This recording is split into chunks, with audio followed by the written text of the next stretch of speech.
You ever step barefoot onto a cold tile floor? Not freezing cold, not painful.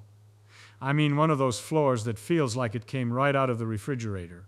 Cool enough to surprise you, but not cold enough to make you flinch. And if you just stand there, don't move. Don't hop from one foot to the other. Don't dance around looking for a warm spot. Just stand. Something very peculiar happens. Your shoulders drop. Your breathing gets slower. A particular kind of quiet comes over you, and nobody asked it to come. Now that is a very strange thing, because cold is supposed to be stressful. Cold is the enemy. Cold is why mothers tell children to put their socks on. And yet here you are, standing on a tile, doing nothing, and your body is behaving exactly like it would if you just meditated for 45 minutes. What on earth is going on? And that is the question I want to walk through with you today. Because once you understand what's happening inside your body when you stand on that tile, I don't think you'll ever walk past a cold floor the same way again. And you'll also, I suspect, come to understand something about meditation that most of the books leave out. All right. To answer the question properly, I have to start with something even simpler than the body. I have to start with what temperature actually is. Because a lot of folks walk around thinking temperature is a kind of stuff. Cold flowing into things, warm flowing out of things, like a mysterious fluid. It isn't. Temperature is not a substance at all. If I had to give you the single most important idea in all of physical science, one sentence that explains more of the world than any other single sentence, I would say this. Everything is made of atoms, tiny little things. 10 billion of them, lined up, side by side, would be about a centimeter across. And those atoms are never still. Not for a moment. They are jiggling, vibrating, banging into each other always, all the time. What we call temperature is nothing more than a measure of how fast they are jiggling. A hot thing is a thing whose atoms are jiggling fast. A cold thing is a thing whose atoms are jiggling slow. And when two things touch, when your foot, which is warm, comes down on a tile, which is cool, the fast jiggling atoms in your skin bump into the slower jiggling atoms of the tile. Energy passes across the boundary. Your skin atoms slow down a little. The tile atoms speed up a little. And you feel the loss. That is the whole thing. That is what cold is. Cold is not a substance flowing in. Cold is what it feels like when your molecules are giving up energy to something slower than they are. Now, here is where it gets interesting. Because your foot doesn't have a thermometer in it, your nerves cannot directly measure how fast atoms are jiggling. So how does your body even know the floor is cold? Well, it turns out that in the membranes of your sensory nerves, particularly the ones near the surface of your skin, there are little proteins that act like molecular switches. Ion channels, they are called. Because when they open, electrically charged particles flow through them. Very small, very specific. And there is one particular channel that does something wonderful. It opens when the temperature around it drops below a certain threshold. That threshold is about 26 degrees Celsius, which is about 79 degrees Fahrenheit, which, if you think about it, is cooler than the air in most rooms. It is roughly the temperature of a tile floor in a house with the thermostat set like any normal human being would set it. The channel is called TRPM8. That stands for Transient Receptor Potential Melastatin 8. A mouthful, I know. Don't worry about the name. Just picture a tiny door. And the door is closed when things are warm. And the door opens when things are cool. And when the door opens, ions rush through it, and the nerve sends an electrical signal up toward the brain. And the funny thing, and I do find this funny, is that the same door opens when menthol touches your skin. That is why mint feels cold on your tongue. It isn't actually cold. The menthol is just tricking the door into thinking it is. Your body cannot tell the difference between a cool temperature and a particular kind of molecule that happens to open the cool temperature door. which tells you something about how the body processes information. It does not know the world. It knows its switches. Now here is something you probably didn't know. The soles of your feet are absolutely covered in these little doors, packed with them, more densely than your palms, more densely than your face. Pretty much every square centimeter of the bottom of your foot is loaded with cold-sensing nerve endings, and there is a very good reason for that. For most of human history, going back before houses, before shoes, before any of this modern business, your feet were the part of you that touched the ground. And the ground, in most places, in most seasons, is cooler than your body. Your feet evolved to be a kind of instrument, a ground reading machine. The nervous system wanted to know what the world was doing down there, and so it put a huge number of sensors right where the ground meets the body. So, you step on the tile. A great number of these little doors fly open. Ions rush in. A small electrical signal is born. And then it starts to travel. I want you to picture this because I find it a lovely thing to picture. The signal leaves your foot at about 30 meters per second. That is about 100 feet every second. Pretty fast. It climbs the tibial nerve up the back of your calf. It joins up with the sciatic nerve at the back of your thigh, which is the thickest nerve in your body, about as thick around as a pencil. It enters your spinal cord at the base of your back. It ascends through the spinal cord. And eventually, it arrives in your brainstem. And there, in your brainstem, tucked just above where your spine meets your skull, sits a little knot of cells about the size of a peanut. Now, this knot has a very grand name. It is called the nucleus tractus solitarius, the NTS for short. And here is what it does. Every signal your body generates about its own insides, every heartbeat, every breath, every stretch of your gut, every shift in your blood pressure, every temperature reading from every surface of your skin eventually goes through the NTS. The NTS is the switchboard operator for the interior of your body. Everything your autonomic nervous system keeps track of, without asking your opinion about it, lands here. And based on what it sees, the NTS decides what your body should do next. And when a cold signal comes in, not a dangerous cold, not a frostbite cold, but a mild, steady, non-threatening cold, the kind you get from a tile floor, the NTS does something that, at first glance, seems very strange indeed. It tells your body to relax. It does this by firing a nerve called the vagus. Vagus. That is Latin for wandering. And it is a good name for this nerve, because it wanders everywhere. It leaves the brainstem as a pair of thick fiber bundles, comes down through your neck along the carotid artery, sends branches to your vocal cords, to your heart, to your lungs, to your stomach, to your liver, to your pancreas, to most of your small intestine, and to most of your large intestine. It is the longest cranial nerve you have.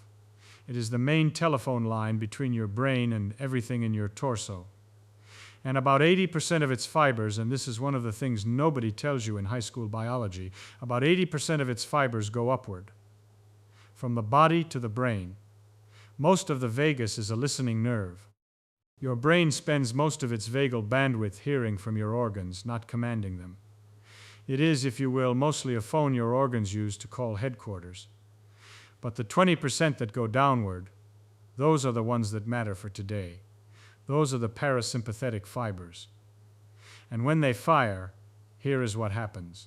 Your heart slows down. Your blood pressure eases. Your breathing gets deeper. Your digestive system picks up its work. A particular kind of low-grade inflammation that has been running quietly in the background of your body gets dialed down. This is the calm system. This is the repair system. This is the opposite of fight or flight. And for most adult humans, in most modern days, this system runs too quietly. We live in a chronic state of mild sympathetic activation, mild low-grade stress, and the vagus does not often get its chance to speak up, unless something wakes it up. Now here is the curious part, and this is the thing that honestly delighted me when I first understood it. Normally, cold is not a calming signal. If you jump into an ice bath, your body panics. Your heart races. Your breath gets short. You release an enormous amount of norepinephrine, which is a stress chemical, and a great deal of cortisol. Because the body is shouting, this is an emergency, this is hypothermia, do something. So why is the tile different? Why doesn't standing on a cold floor produce the same panic? Well, it turns out that the dose matters enormously. A mild, steady, non-threatening cold, the kind that does not cross the threshold into emergency, fires the vagus but does not fire the panic button. And what you get as a result is a very strange and I think rather beautiful physiological state. You still release norepinephrine. In fact, measurements by Susanne Søberg and her group in Copenhagen show that norepinephrine levels rise by something like 200 to 300% during moderate cold exposure. 2 to 3 times baseline. That is a big number. If that were happening during an ice bath, you would feel panicked. But because the norepinephrine is arriving at the same moment that the vagus is firing, what you get, instead of panic, is something physiologists call reciprocal coactivation. The sympathetic and parasympathetic branches of your autonomic nervous system firing together, rather than one shutting the other down. And the subjective experience of that particular combination is very specific. Alert, but calm. Clear-headed, but not anxious. Attention, without effort. This is the state that skilled meditators produce after years of practice. The thing you are trying to get at when you sit on a cushion for an hour. A cold tile gets you a compressed version of it in half a minute. Now I want you to appreciate the numbers, because the numbers here are really what make the point. Hugo Critchley at the University of Sussex has published a great deal on what is called heart rate variability. That is just a measure of how much the intervals between your heartbeats vary from one beat to the next. A high variability is good. A low variability is bad. Low variability is associated with anxiety, with depression, with cardiovascular disease, with early death. High variability is associated with the opposite. In Critchley's studies, trained meditators, after practicing 40 minutes a day for 8 weeks, show heart rate variability increases of about 15 to 25%. That is real. That is a real physiological change produced by attention. And in the cold exposure studies, Matthijs Cox and Peter Pickers at Radboud University Medical Center in the Netherlands and the Søberg group in Copenhagen, a single session of moderate cold produces a heart rate variability increase of about 10 to 18%. Acute, not cumulative, not 8 weeks. One session, lasting for up to 90 minutes after the cold stops. Let me say that again because I want you to really hear it. The meditator, after 40 minutes a day for 8 weeks, has increased his vagal tone by a certain measurable amount. The cold floor stander, after 30 seconds, has produced a change about half as big. But in a single afternoon, same nerve, same measurement, different door. And when I first understood this, I thought, well, how curious. Because for a long time, people have treated meditation and cold exposure as two completely different things. One is soft, one is hard. One comes from the east, one comes from the north. One involves sitting on a cushion. The other involves standing in your kitchen with no shoes. Different cultures, different books, different kinds of practitioners. And yet underneath all of that, the biology doesn't care. The vagus nerve doesn't know whether it is being fired by attention to the breath or by a tile under the foot. It just fires. And the body responds the same way. And when you look at it that way, the thing stops being two things. It starts being one thing, autonomic nervous system regulation, with several doors you can use to get in. Meditation is one door, cold is another, breathwork is a third, yoga is a fourth. They all end up in the same room. Now I have to tell you something, because I don't want to oversell this. The sustained practice of meditation does things a cold floor cannot do. A person who meditates for decades is shaping their brain in a very particular way. They are training their attention. They are learning a skill. The cold floor is not training any skill. It is just flipping a physiological switch. They are not identical. They are kin. They share a mechanism. They are not the same practice. But for a person who has never done either and is looking for a place to start, well, the tile is right there. You already own it. And there is a little more to tell you, because the vagus is not the only thing happening. There is a region in your brain called the insula. It is not a region most people have heard of. It sits buried in the fold where your temporal lobe meets your frontal lobe, on each side of your brain, underneath the visible cortex. You cannot see it from the outside. It is about the size of a large olive, and it is one of the most important structures you have. Here is what the insula does. It listens to the inside of your body. Every heartbeat, every breath, every gurgle of your gut, every shiver and goosebump and itch, the insula is paying attention to it, building a moving picture of your body from the inside. There is a word for this, interoception, and a fellow named A.D. Bud Craig, working at the Barrow Neurological Institute in Phoenix, spent most of his career mapping how it works. His paper in Nature Reviews Neuroscience in 2002 is one of the most cited papers in all of neuroscience. And here is the thing that really gets me. When someone meditates, really meditates, for years, the insula physically changes. It gets thicker. Richard Davidson at the University of Wisconsin and Sarah Lazar at Massachusetts General Hospital have both shown this independently. The anterior insula of a long-term meditator is measurably thicker than the anterior insula of somebody who has not meditated. And when someone is exposed to cold, the insula lights up. A researcher named Sahib Khalsa at the Laureate Institute for Brain Research in Tulsa has done imaging studies comparing the two, and the activation patterns overlap substantially. The same piece of brain tissue that meditation slowly strengthens year after year is the same piece that fires every time cold hits the skin of your foot. Because what is meditation? When you strip away all the cushions and the incense and the teachers and the mantras, what is it actually?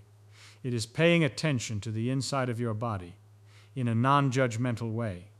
That is all it is. That is the entire technology. And when you stand on a cold floor, and the cold signal is loud enough that you cannot help but notice what your body is doing, you are doing the same thing. You are paying attention from the inside, whether you chose to or not, whether you meant to or not. The body interrupts the mind, and the insula fires. One is chosen, the other is provoked. Both exercise the same tissue. And here is what I love about this whole story. Your grandmother, if she was one of those grandmothers, probably already told you this. Go outside in the morning without your shoes. Walk on the grass in the dew. Stand on the cool tile before breakfast. Splash cold water on your face when you wake up. A little cold is good for the system.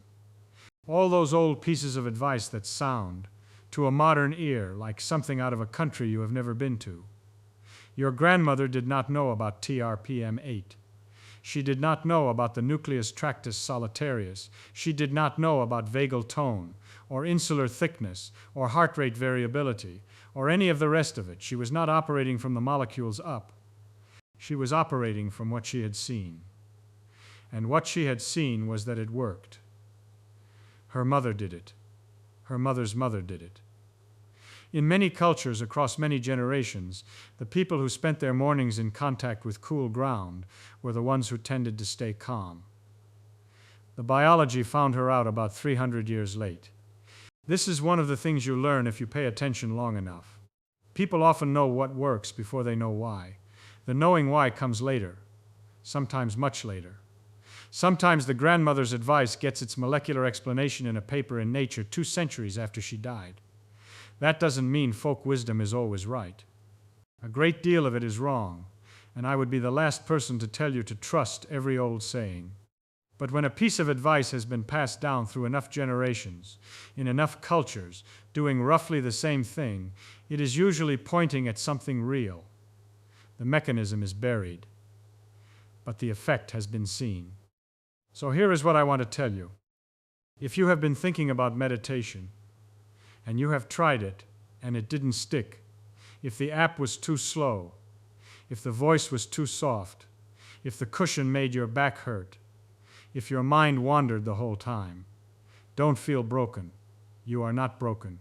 You just haven't tried the other door. Tomorrow morning, before the coffee, before you look at the phone, before anything else happens in your day, walk barefoot to the coldest hard floor in your home. Stand there. Count to 30. Pay a little bit of attention to your breath and your shoulders, and that is all. And then, go on with your day. Don't make a ritual out of it. Don't buy a product for it. Don't sign up for a weekend retreat. Just stand on the tile. Your body already knows what to do.